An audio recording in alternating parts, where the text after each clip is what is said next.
Hi guys, welcome to January 8th. Today you're finishing up your pre-test, so you have nothing that you need to worry about as far as homework is concerned, just like the last 3 days.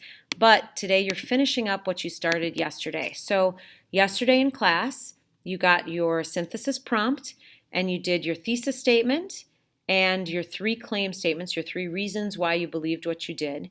Now you have to go in and take a look at each of the sources. This one you have 6 sources, and for each of the sources you have to decide what's the purpose of the source and how the source is limited. What are its limitations?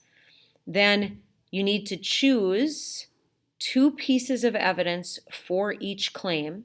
You have to make sure that you use at least 3 of the sources, and then you have to put it in there. If you take a look up here, you will see that in order to attain mastery in this, you have to not only include the 2 pieces of evidence per source, but you have to cite it appropriately. Okay, that's it for the screencast today. You have the class period to work on this and get it wonderful. Okay, thank you very much and have a good day.